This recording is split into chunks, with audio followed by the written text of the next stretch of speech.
Mga may-ari ng karinderya sa Dagupan City, kanya-kanyang diskarte sa pagtitipid dahil sa taas presyo ng LPG.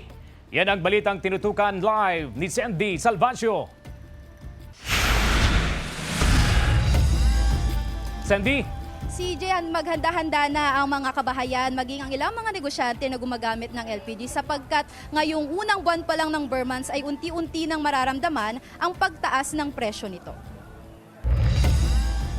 Dahil sa tuloy-tuloy na pagtaas ng presyo ng mga produktong petrolyo sa nakaraang buwan, damay rin sa pagtaas sa mga liquefied petroleum gas o LPG. Ilan sa mga apektado rito ang mga may-ari ng karinderya na gumagamit ng LPG sa kanilang kabuhayan. Yes, ramdam na ramdam namin like before. Kasi syempre,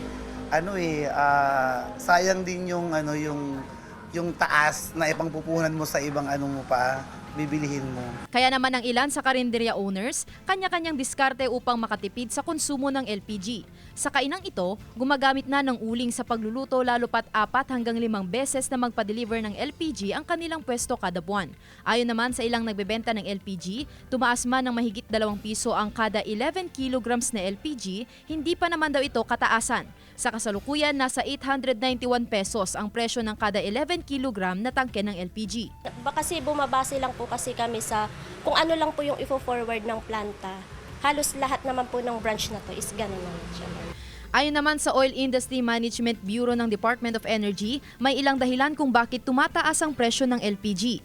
Isa na rito ang foreign exchange o palitan ng pera sa mga bansa dahil imported products ang mga produktong petrolyo. Pero kung may mga ibang kadahilanan din para maaaring yung shipping cost o kaya yung pagtaas din ng demand, di ba, sa produktong LPG. Kasi ang LPG heating fuel yan eh. Nag-abiso na rin ang DOE sa posibleng pagtaas ng presyo ng LPG sa mga susunod na buwan dahil sa inaasahang pagtaas ng demand sa papalapit na holiday season. CJ, alamin naman natin ang reaksyon ng ilang mga negosyante dito sa Kalasyaw Food Court patungkol sa pagtaas ng presyo ng LPG. At ngayon nga ay makakasama natin si Nanay Geraldine na isa sa mga karinderya owners dito sa lugar. Nanay, ano po ba ang reaksyon natin patungkol sa unti-unti ng pagtaas ng LPG ngayong Burmans? Okay lang po ma'am, natataas ng 5 piso ang gas or dos ang gas. Basta mayroon kaming magagamit po araw-araw kasi kailangan din po namin sa negosyo po yun ma'am. Ang ginagawa ko na lang po ma'am, nagbubukod ako araw-araw ng 100 para hindi ako masyadong mabigatan sa presyo ng gas. Kung halimbawa pataas ng pataas, ang ginagawa ko may isang reserba akong gas. Bali, ang gas ko sa piso ko, bali 2 para laging handa po sa pangangailangan namin. Lalo na nagluluto po ako araw-araw po.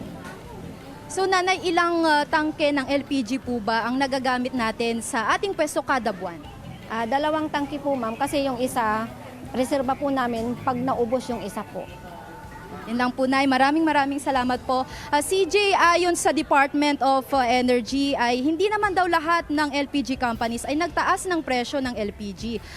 Subalit sa darating na mga linggo ay asahan na daw ang paggalaw sa presyo nito sapagkat papalapit na ang panahon ng taglamig. CJ. Maraming salamat, Sandy Salvacio.